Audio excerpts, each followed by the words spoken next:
Hello दोस्तों, technical Baghela YouTube channel में आपका हार्दिक स्वागत और अभिनंदन है दोस्तों। आज मैं आपको दोस्तों बताने जा रहा हूं जिन लोगों को पीएफ कटता है दोस्तों, तो पीएफ और पेंशन का पैसा कब और कितना निकाल सकते हैं दोस्तों। तो मैं आज आपको ले आया हूँ अपने लैपटॉप की स्क्रीन पर। ठीक है, देखिए दोस्तों, यहाँ पर मैं आपको बता देता हूँ जिन लोगों को नौकरी चल रही है, मतलब जो लोग जॉब कर रहे हैं, उस केस में अपना पैसा निकाल सकते हैं। और जब नौकरी छोड़ देंगे तो आपको फुल एंड फाइनल करना है। ठीक है दोस्तों, तो फुल एंड फाइनल करने के लिए आपको रिजाइन अपडेट होना चाहिए।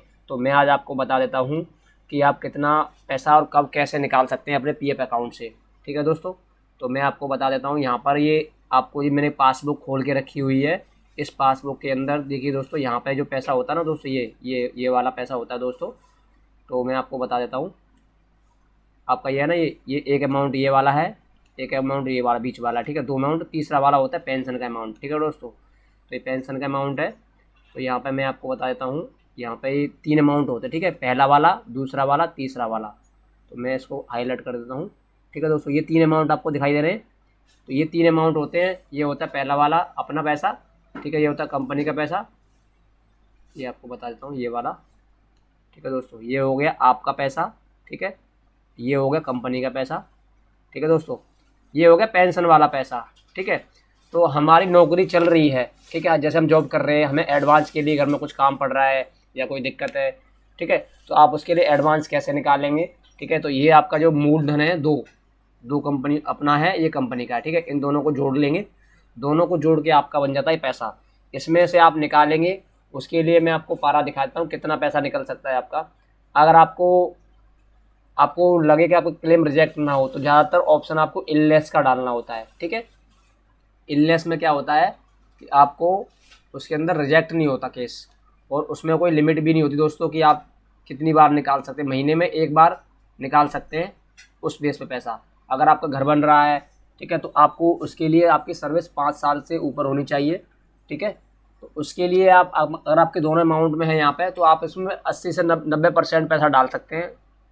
ये दोनों को जोड़ के गुणा 90 भागा 100 करके आपका जो निकलेगा वो डाल सकते हैं। ठीक है दोस्तों, और मैं आपको यहाँ पे एक चार्ट भी दिखा देता हूँ कि आपको इस बेस पे वैसे निकालना है। ठीक है दोस्तों, तो आपका पैसा आसानी से निकल जाएगा। और ये पेंशन का पैसा है दोस्तों, ये आपका पैसा नहीं निकलेगा। आप जॉब कर रहे हैं, जॉब करते हुए आपका ये पैसा यहाँ से नहीं निकलेगा। ठीक है दोस्तों, इसके लिए आपको, अगर आपने नौकरी छोड़ दिया है, नौकरी छोड़ने के आपको 2 महीने कंप्लीट हो चुके हैं। ठीक है दोस्तों, 2 महीने कंप्लीट होने के बाद ही आप उसमें रिजाइन मारेंगे। अगर कंपनी मार देता है रिजाइन तो बहुत अच्छी बात है। अगर कंपनी रिजाइन नहीं मारता है तो आपको खुद से रिजाइन मार लेना है। और रिजाइन कैसे मारते हैं, बी केयरफुल रिजाइन मारना है दोस्तों। उसके लिए मैं आपको वीडियो बना रखी है, आप मेरे उसमें जाकर चेक कर सकते हैं। ठीक है दोस्तों, तो अब यहाँ पे मैं आपको बताता हूँ आपका कितना पैसा कैसे निकलेगा। ठीक है दोस्तों, तो मैं आपको ये चार्ट दिखा रहा हूँ, इस चार्ट के माध्यम से आप देख लीजिए। मैं आपको चार्ट शो कर रहा हूँ। ठीक है,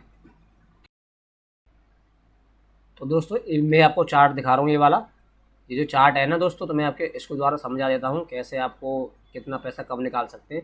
तो देखिए दोस्तों, आपका ये शर्त है घर निर्माण खरीद के लिए। ठीक है, इसमें कर्मचारी को निरंतर 5 साल तक निरंतर सेवा में रहना चाहिए। ठीक है, अब जो राशि निकाली जा सकती है वह, उसके लिए आपको देखिए ये लिखा हुआ है, केवल पीएफ धारकों, उसके लिए पति पत्नी पैसे निकालने के लिए आवेदन कर सकते हैं। ऑनलाइन है दोस्तों, उसमें कुछ नहीं करना, आपने कोई भी निकाल सकता है। इसके लिए आपको ये कंडीशन लिखी हुई है। ठीक है, अब मेडिकल उपचार के लिए दोस्तों मैं यहाँ पे ले आता हूँ, आपको यहाँ पे लिखा हुआ है मेडिकल उपचार के लिए। ठीक है, ये मेडिकल वाला, ये सबसे बड़ा ऑप्शन बढ़िया है, मेडिकल उपचार। उसमें आता है इलनेस, इसमें कोई शर्त नहीं है दोस्तों, देखो ये लिखा हुआ है, इसमें कोई शर्त नहीं है। ठीक है, ईपीएफ खाते की ब्याज के साथ ईपीएफ कर्मचारी योगदान के बराबर राशि या 6 गुना वेतन का 6 गुना, जो भी उससे कम है, राशि निकाली जा सकती है। मतलब 75% दोस्तों आप डाल दीजिएगा, जो होगा वो आपको मिल जाएगा। ठीक है दोस्तों, तो यहाँ पे ये ऑप्शन है। ठीक है दोस्तों, इसके बाद मैं आपको दिखाता हूँ यहाँ पे होम लोन का भुगतान के लिए, ये छोड़ दीजिए। घर की मरम्मत के लिए, ठीक है दोस्तों, मैंने आपको बताया। शादी के लिए, घर की मरम्मत के लिए यहाँ पे लिखा हुआ मासिक वेतन का 12 गुना, ठीक है, बराबर राशि निकाली जा सकती है। ठीक है दोस्तों, और यहाँ पे एक कर्मचारी को 7 साल निरंतर सेवा में होना चाहिए। शादी के लिए बता रहा है दोस्तों ये। ठीक है, तो शादी के लिए भी आप निकाल सकते हैं। उसमें लिखा हुआ ब्याज के साथ कर्मचारी का योगदान 50% तक निकाला जा सकता है। सबसे बढ़िया दोस्तों ऑप्शन ये वाला है, ये वाला, ये मेडिकल उपचार। उसमें लिख के आएगा इलनेस। ठीक है, IILS करके ऑप्शन आता है, जहाँ पे आप क्लेम करेंगे वहाँ पे ऐसा ऑप्शन आएगा। ठीक है, तो इस ऑप्शन में आप डालेंगे इलनेस वाला। तो यहाँ पे देखिए, यहाँ पे लिखा होगा non received wages 2 month illness.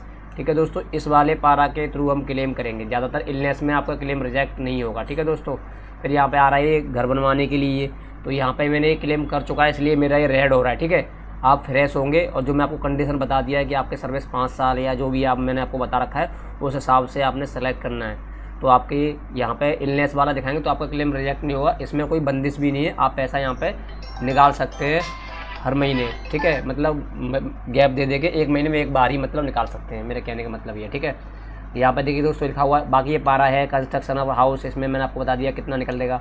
तो दोस्तों आप ऐसे यहाँ पे क्लेम कर सकते हैं। अगर आपको कोई दिक्कत आती है तो आप मुझे उसको एडवांस में फॉर्म नंबर 31 भरा जाता है। ठीक है, और जब फाइनल करेंगे तो फाइनल के लिए एक होता है 19 नंबर, एक होता है 10C।